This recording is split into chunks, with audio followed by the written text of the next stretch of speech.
মিজানুর রহমান আজহারি নাম জানেন তো সবাই। গতকালকে লক্ষ্মীপুর গিয়েছিল, লক্ষ লক্ষ মানুষ। যশোরে গিয়েছে 20 লক্ষ মানুষ। মিজানুর রহমান আজহারির চাইতে সুন্দর মানুষ নাই? নাই? কি জন্য মানুষ যায়? আমার আল্লাহরে ভালোবাসে, কোরআনরে ভালোবাসে। প্রিয় ভাইরা আমার, মিজানুর রহমান আজহারিকে আল্লাহ পাক কোরআনের জন্য কবুল করেছেন। যারা মিজানুর রহমান আজহারির বিরোধিতা করবে তারা কোরআনের বিরোধিতা করবে, আর যারা কোরআনের বিরোধিতা করবে তারা অপমানিত হয়ে দুনিয়ায় বেঁচে থাকবে।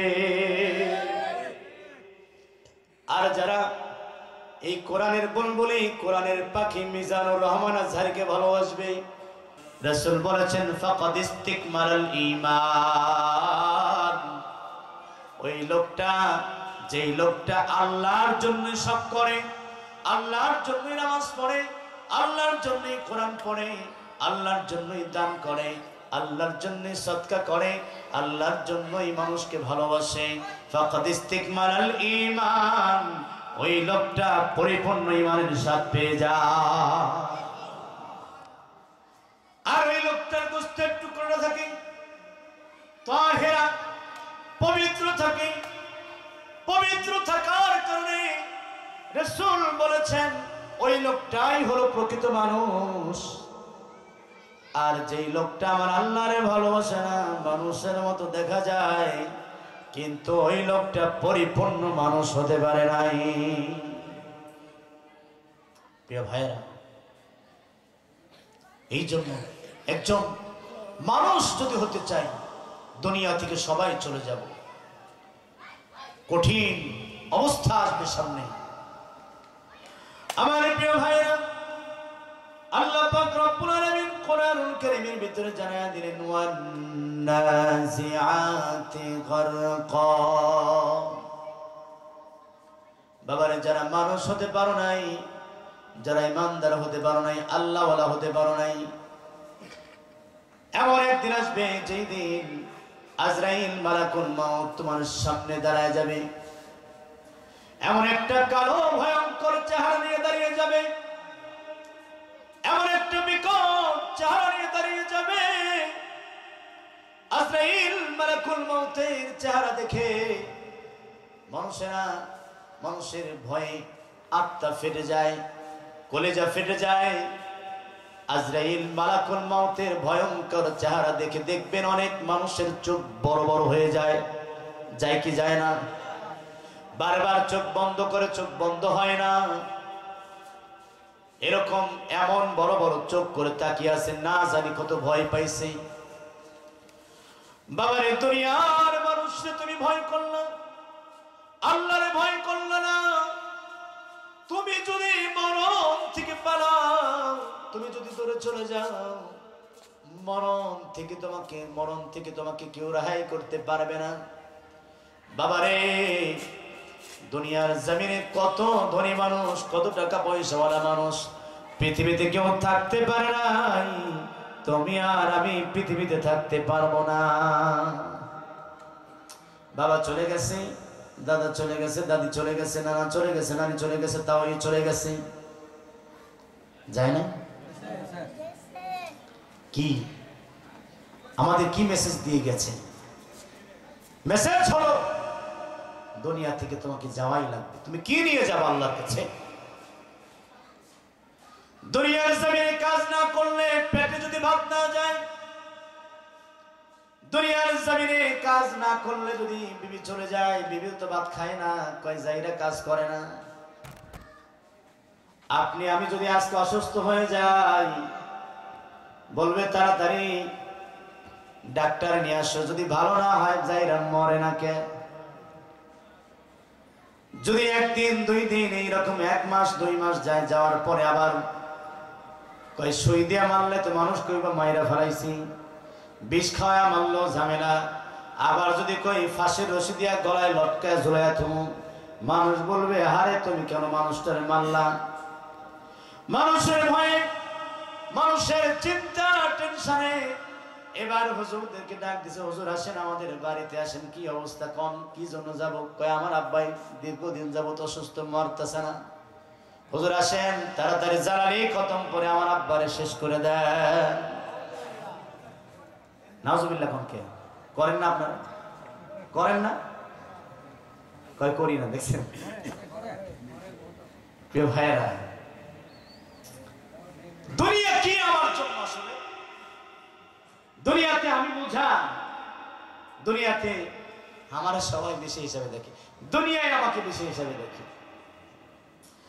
আল্লাহ পাক রব্বুল আলামিন বলেন ওয়ান নাজিআতি গারকা। আল্লাহ পাক বলেন আজরাইল মালাকুল মউত যখন তোমার সামনে দাঁড়ায় যাবে, তোমার ঈমানটা যদি মজবুত না হয়, তুমি যদি আল্লাহ ওয়ালা না হও, তুমি যদি শয়তানের সাথে বন্ধুত্ব করো, আল্লাহ পাক রব্বুল আলামিন বলেন ফারিকুম ফিল জান্নাতি ওয়া ফারিকুম ফিস সাঈর। একটি দল যাবে জান্নাতে আর একটি দল যাবে জাহান্নামে। বাবারে তুমি যদি জাহান্নামী হও, আমি যদি জাহান্নামী হই, আজরাইল মালাকুল মউত সামনে দাঁড়ায় যাবে। দাঁড়ানোর পরে মানুষের শরীরের ভিতরে আজরাইল মালাকুল মউত ঢুকে যায়। কিতাবের মধ্যে লেখছে ওয়ান নাজিআতি গারকা, যে ডোব দিয়ে রূহ কবজ করে, জান কবজ করে। মানুষের দেহের ভিতরে আগেকার দিনে আমরা যেমন শালক তুলতাম পানির নিচ থেকে, দেখবেন যেখানে 5 হাত 6 হাত পানি, সেখানে মানুষ যখন ডুব দিত, ওই শালকের গাছটা ধরে ধরে ধরে ধরে এমন পর্যায়ে চলে যেত, একবারে গোড়ায় চলে যেত। গোড়ায় যাওয়ার পরে এমন ভাবে মাটির খাবলা মারত যেন ওই শালকটা তুলে আসে। এমন ভাবে মরণ কামন যাকে বলা হয়, এমন ভাবে খাবলাতে ধরছে, একবার নিচে মাটি সুদ্ধা চলে আসছে। করছেন না আপনারা? আজরাইল মালাকুল মউত মানুষের দেহের ভিতরে যখন ঢুকে যায়, ঢুকার পরে মানুষের ওই রূহটা একবার পায়ের কাছে চলে যায়, একবার হাতের কাছে চলে যায়। আমরা আমাদের দৃষ্টিতে দেখি এটা মাত্র 5 হাত বডি। আল্লাহ পাক বলে বান্দারে তুমি তোমার চক্ষু দিয়া 5 হাত বডি দেখো, এটা আসলে 5 হাত বডি নয়। আমি আল্লাহ পাক রব্বুল আলামিন এই বডিটাকে এমন বড় করেছি, এই পৃথিবীতে যা আছে তোমার 5 ইঞ্চি 5 ফুট বডিতে তাই আছে।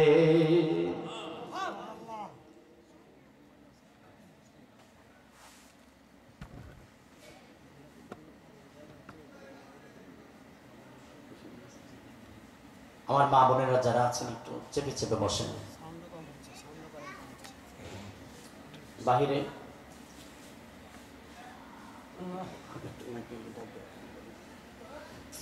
কষ্ট হচ্ছে। আমার প্রিয় ভাইরা, আজরাইল মালাকুল মউত মানুষের দেহের ভিতরে ঢুকে যায়। ওই সময় পথকার মানুষের রূহটা এক প্রান্ত থেকে আরেক প্রান্তে দৌড়াতে থাকে। মানুষেরা চোখের পানি ছেড়ে ছেড়ে কান্দার বলে আল্লাহ। ওই সময় একজন মানুষ একটা মিনিট যদি সময় পেত, একটা মিনিট যদি সময় পেত, একটা মিনিট সময় পেলেই মানুষেরা বলতো আমি দুনিয়াতে থাকবো না, দুনিয়া থেকে চলে যাব। ওই 1 মিনিটে জন্মের যত তওবা আছে সব পরিণত। প্রিয় ভাইরা, সাদ্দাত জান্নাত বানাইছিল, ঠিক না? বসার জন্য মহিলাদের জায়গা খুবই ছোট, আপনারা একটু সামনে একটু আগে বসেন, অন্য মা বোনদেরকে একটু বসার জন্য ব্যবস্থা করে দেন। আমার প্রিয় ভাইরা, আজরাইল মালাকুল মউত মানুষের দেহের ভিতরে ঢুকে যায়। ঢুকে মানুষের রূহটা দাবড়াতে থাকে। ধাওয়া করে একবার রূহ পায়ের কাছে চলে যায়, একবার হাতের দিকে চলে যায়, আবার মাথার দিকে চলে আসে। বিশ্বনবী বলেছেন সাকরাতুল মাউত, যখন মানুষের মৃত্যু যন্ত্রণা শুরু হয়ে যায়, আমার নবী বিশ্বনবী রাহমাতুল লিল আলামিন দুনিয়া থেকে যখন চলে যাবেন, চলে যাওয়ার সময় আজরাইল মালাকুল মাউত যখন বুকের উপর হাত রাখলেন, রাসূল বলছেন আজরাইল তুমি আমার বুকের উপর হাত রেখেছো নাকি तमाम পৃথিবীর পাহাড়গুলো আমার বুকের উপরে চাপায় দিয়েছো? আজরাইল মালাকুল মউত বলেন ইয়া রাসূলুল্লাহ ইয়া হাবিবাল্লাহ, ও রাসূল আপনাকে সবচেয়ে কম কষ্ট দিয়ে আপনার রূহ কবজ করছি। রাসূল বলছেন আজরাইল আমার যদি এত কম কষ্ট দাও তাহলে আমার উম্মতরে না জানি কত বেশি কষ্ট দাও। চিন্তা করেন তো, একজন বদকার মানুষের রূহ যখন কবজ করা হয় তখন কি অবস্থা হয়? বদকার মানুষ যখন দুনিয়া থেকে চলে যায়, চলে যাওয়ার সাথে সাথে তাদের চক্ষুটা বড় হয়ে যায়, 2 নম্বরে কপালটা খসখসে হয়ে যায়, 3 নম্বরে দেখবেন বিছানা করে পায়খানা করে দেয়। আমার প্রিয় ভাইরা দেখবেন চেহারার ভিতরে কোনো নূর থাকে না, মানুষ তার জন্য কান্দে না, চোখের পানি ফেলে না, আত্মীয় স্বজন 2-4টা কান্দে, মেয়ে কান্দে, হয়তো বা 2-1টা কান্দে, কান্দে এই জন্য তাড়াতাড়ি মাটি দেয় না কেন? আমার প্রিয় ভাই যেই দুনিয়ার জন্য এত দৌড়াদৌড়ি, এত মারামারি, এত হানাহানি, এত কাটাকাটি, দুনিয়া থেকে চলে গেলে আমি 1 নম্বরে বদকার হিসেবে দুনিয়ার কোন মানুষ কান্দে না। মানুষ মারা গেছে লাশের পাশে হেসে হেসে কথা বলে এমন লোক আছে না নাই? মানুষ মারা গেছে লাশের পাশে বিড়ি খায় এমন লোক আছে না নাই? তাহলে বোঝেন তো আপনি ইমানদার, আমি ইমানদার কতটুকু আছি। তার মানে বোঝা গেল ইমানদার হতে পারি নাই, আল্লাহর প্রেম ভিতরে নাই, যার কারণে মারা যাওয়ার পরে লাশের পাশে দাঁড়ায় মানুষ টিকিট খায়। 2 নম্বরে দেখবেন বদকার মানুষ যখন মারা যায়, যার লাশ গোসল করায় ওদেরকে আপনারা জিজ্ঞেস করবেন, বদকার মানুষ মারা যাওয়ার পরে লাশ গোসল করানোর সময় মানুষরা ভয় পায়, কেমন যেন ভিতরে ভয় সৃষ্টি হয়। অমুকরে গোসল দিতে যায়, এই কাজ হয়েছে, ওই কাজ হয়েছে, এটা হয়েছে, ওটা হয়েছে। গোসল দিতে যখন গেছি তখন খুব ভয় লাগছে। আবার 2 নম্বরে অনেক সময় দেখা যায় যারা গোসল করায়, যারা কাফন পরায়, যারা জানাজা দেয়, রাতের বেলা যেমন এমন এই দিক দিয়ে মনে হয় ওই মরা মানুষটা আসতেছে, আবার মনে হয় ওই দিক দিয়ে আসতেছে, আবার মনে ওই দিক দিয়ে আসতেছে। স্বপ্নের ভিতরে বারবার দেখা দেয় আর বলে আমি কষ্টে আছি, আমার জন্য দোয়া করো।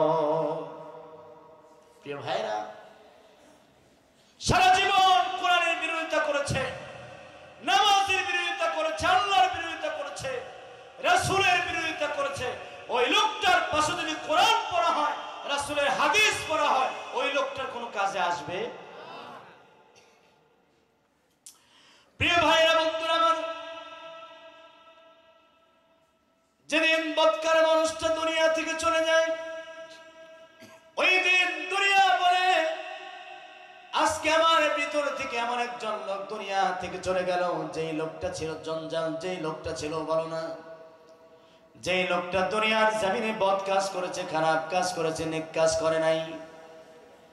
আল্লাহ পাক রব্বুল আলামিন কোরআনুল কারীমের ভিতরে বলছেন খুযুহু ফাগুল্লু সুম্মাল জাহিমা সাল্লু। বদকার মানুষ দুনিয়া থেকে চলে যাওয়ার পরে প্রথম যে স্টেশন, প্রথম যে ঘাঁটি, তার নাম হচ্ছে কবর। এই কবরের ভিতরে আযাব শুরু হয়ে যায়।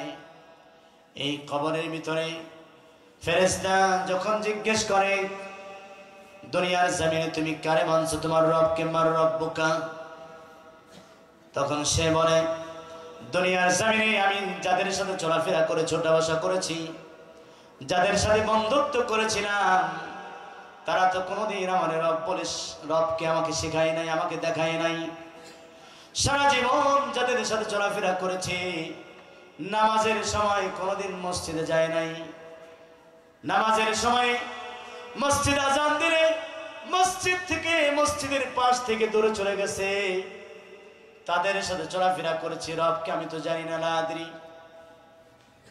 2 নম্বরে যখন প্রশ্ন করবে আমার নবী, তোমার নবীকে, সে বলবে নবী আবার কে, আমি তো তাকেও চিনি না, কে আমার নবী হতে পারে? আমার প্রিয় ভাইরা, বন্ধুরা আমার, কে তার নবী, কে তার রাসূল কিচ্ছু জানে না। 3 নম্বরে যখন প্রশ্ন করা হবে আমার দিন, তোমার দিন কি, সে বলে আমার দিন তো ছিল সেকুলারিজম, আমার দিন তো ছিল দুনিয়ার জমিনে ব্রিটিশদেরকে অনুসরণ করেছি, কার্ল মার্ক্সকে অনুসরণ করেছি, মাও সেতুংকে অনুসরণ করেছি, আল্লাহকে কখনো অনুসরণ করি নাই। আর সংস্কৃতির দিক দিয়ে সব সময় ভারতকে অনুসরণ করেছি। আমার প্রিয় ভাইরা,